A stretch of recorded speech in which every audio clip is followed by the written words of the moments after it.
여수시 을 선거구 후보 토론회가 저희 여수 MBC에서 열렸습니다. 후보자들은 정책과 공약은 물론 자질과 정체성을 두고 날선 공방을 벌였습니다. 공식 선거운동 개시 이후 전남에서만 34건의 여론조사가 실시됐습니다. 올 한 해 전체 건수의 절반 이상이 지난 한 주간에 몰렸습니다. 여수의 더불어민주당 후보들이 잇따라 문재인 전 대표의 지원 유세를 요청했습니다. 이미 광주 방문 계획이 잡혀 있어 여수까지 방문하게 될지 주목됩니다. 내일과 모레 이틀간 20대 총선 사전투표가 실시됩니다. 별도의 신고 없이 신분증만 있으면 전국 어느 투표소에서나 투표할 수 있습니다. 여러분 안녕하십니까? 여수시 을선거구 후보자 토론회가 선거방송 토론위원회 주관으로 오늘 저희 여수 MBC에서 열렸습니다. 토론회에서는 당 정책뿐만 아니라 후보자들의 자질과 정체성에 대한 날선 공방도 이어졌습니다. 김종태 기자가 취재했습니다. 여수을 선거구 후보자들은 주한미군의 사드 배치 문제부터 공방을 벌입니다. 설치 문제에 대해서는 저는 개인적으로 당하고 관계없이 찬성합니다. 왜냐하면 국가의 안보는 누가 지켜주지 않습니다. 현재 북한은 대포동 미사일이라든지 이런 단거리 미사일을 사용하더라도 충분한 위력을 보일 수가 있는데 굳이 그 미사일을 사용할 필요는 없다고 생각하거든요. 국회의원 세비 인상에 대해서는 찬반 논란이 뜨겁습니다. 국회의원의 입장에서 그러한 높은 연봉을 받고 있으면서 어떻게 서민들의 마음을 이해한다고 하고 최저임금에 대해 언급을 할 수가 있습니까? 한눈 팔지 않고 국가와 국민을 위해 충분하게 입법 활동을 통한 입법 서비스로 봉사할 수 있다면 3만 불을 줘도 문제없다. 경험 부족과 구태정치 청산을 둘러싼 국회의원 자질을 놓고는 한치도 물러서지 않습니다. 시의원, 도의원 한번 안 해보고 과연 지역의 시급한 현안이 무엇인지 또 어떻게 해결할 것인지. 시급한 현안은 바로 그 주승용 의원 같은 30년 지역 패권 정치인을 끝장내는 것이라고 생각합니다. 탈당과 야당 분열에 대한 책임 공방도 뜨겁습니다. 정권 교체를 위해서는 우리 분열하면 안 된다. 이렇게 말씀하신 뒤에 결국 분열하고 탈당을 해서 국민의당으로 건너갔습니다. 호남 민심에 어긋나는 행동을 하기 때문에 그래서 결국 안철수 대표가 탈당하고 이런 호남 분당의 책임은 문재인 대표에게 있다고 하는데 저에 대한 이야기만 하시면 되겠습니까? 네. 지역 현안 문제 가운데 광양만권 통합 문제는 시민들의 충분한 공감대 형성 뒤 연차적인 통합의 의견을 같이 했습니다.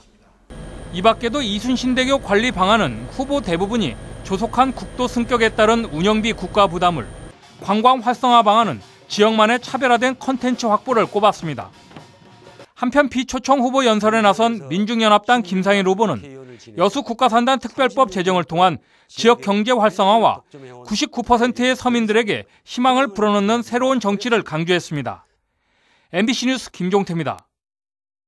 4.13 총선이 공식 선거 일정에 들어간 이후 전남 지역에서만 34건의 여론조사가 실시된 것으로 나타났습니다. 중앙선거 여론조사 공정심의위원회에 따르면 지난달 31일부터 어제까지 위원회에 등록된 총선 관련 여론조사는 선거구별로 모두 34건으로 올 들어 실시된 63건의 절반 이상이 지난 한 주 동안 집중된 것으로 나타났습니다. 이 가운데 언론사가 조사기관에 의뢰해 실시된 여론조사는 28건이었으며 조사기관이 직접 수행한 조사가 5건, 후보자가 의뢰해 실시된 조사가 1건이었습니다. 더불어민주당 여수을 백무현 후보에 이어 여수갑 송대수 후보도 문재인 전 대표의 지원 유세를 요청했습니다. 송 후보는 제1야당의 유력 대권주자인 문 전 대표가 특정 지역을 방문하지 못할 이유가 없고 여수세계박람회 유치주역인 문재인 전 대표는 여수에 깊은 애정을 갖고 있다며 지원 유세 요청 배경을 설명했습니다. 송 후보는 또 문재인 전 대표의 여수 방문은 전남 제1의 도시 여수에서부터 악의적인 호남 홀대론을 정면 돌파하고 강력한 야당을 만들기 위한 시험대가 될 것이라고 덧붙였습니다. 제20대 국회의원 선거의 사전투표가 내일부터 이틀 동안 실시됩니다. 별도의 신고를 하지 않아도 지역과도 상관없이 신분증만 가지고 투표장에 방문하면 되는데요. 전남의 투표소 상황을 알려드립니다. 김진선 기자입니다. 사전 투표일을 하루 앞두고 기표소 설치가 한창입니다. 기존의 부재자 투표와 달리 투표용지를 인쇄해 교부하기 때문에 전용 장비들도 마련됐습니다. 내일과 모레 오전 6시부터 오후 6시 사이 신분증을 지참해 본인 확인을 마치면 어디서나 투표할 수 있습니다. 지역구가 아닌 곳에서 투표하는 유권자들은 회송용 봉투를 함께 받아 기표한 투표용지를 넣고 봉한 뒤 투표함에 넣으면 됩니다. 신분증으로 본인 여부를 확인하고 무인이나 서명을 하면 투표용지와 회송용 우편 투표 봉투를 받게 됩니다. 전남에서는 읍면동 297개소에 사전투표소가 설치됐습니다. 대부분 주민센터와 사회복지관 등 1층에 설치됐지만 승강기가 있는 곳에 한해 2층에 마련된 곳도 있습니다. 위치와 약도, 점자 유도블럭 설치 유무 등 사전투표소 정보는 중앙선거관리위원회 홈페이지에서 확인할 수 있습니다. 지난 6.4 지방선거 당시 18.05%의 사전투표율로 전국 1위를 기록했던 전남. 올해도 높은 투표율이 기대됩니다. MBC 뉴스 김진선입니다. 제20대 총선 최대 관심 지역인 광주에서 쟁탈전을 벌이는 두 야당이 하루 앞으로 다가온 사전투표 독려에 나섰습니다. 한 목소리를 내고 있지만 노리는 효과는 조금 달라 보입니다. 김인정 기자입니다.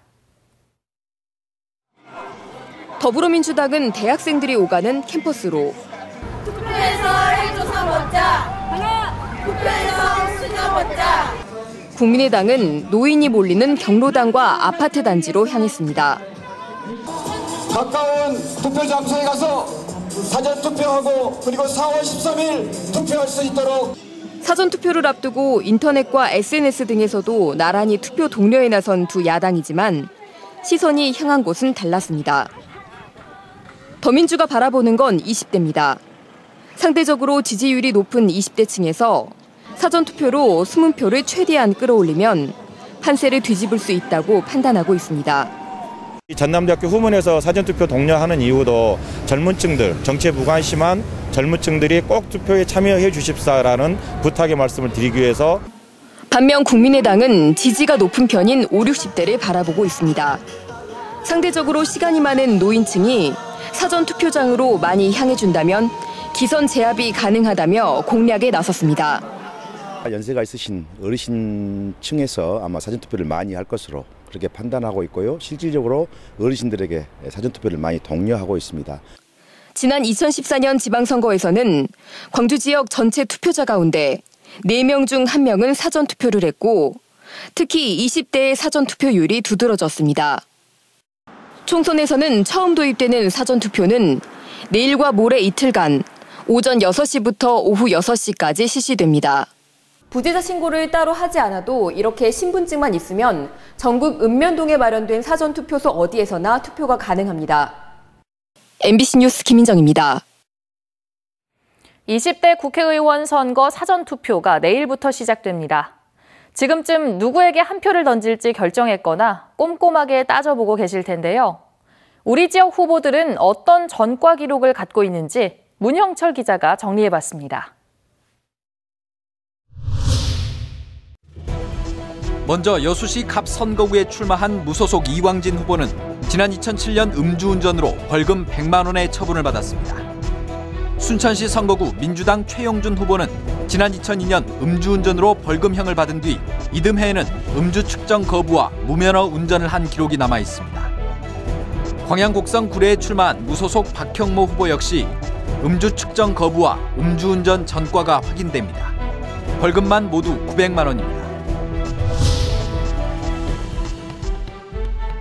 여수시 을 새누리당 김성훈 후보는 지난 2012년 한 지인을 폭행했다 상해 전과를, 같은 지역구의 민중연합당 김상일 후보는 자동차 보험에 가입하지 않아 손해배상보장법 위반 전과를 얻었습니다. 고흥 보성 장흥 강진 선거구 국민의당 황종 후보는 지난 2006년 명예훼손으로 벌금 100만 원을 선고받았습니다. 순천의 민중연합당 정호균 후보와 무소속 박상욱 후보, 고흥 보성 장흥 강진의 민중연합당 위두환 후보 등 3명은 집회나 시위 과정에서 특수 공무집행 방해 집시법 위반 등으로 많게는 5건의 전과 기록이 있습니다. 전남 동부 지역에 출마한 27명 가운데 이처럼 전과 기록이 있는 후보는 모두 9명. 한편 질병이나 생계곤란 등을 이유로 군복무를 하지 않은 후보는 모두 5명이었습니다. MBC 뉴스 문형철입니다. 더불어민주당이 국민의당 광양 곡성 구례 선거구의 정인화 후보를 허위사실 공표로 검찰에 고발했습니다.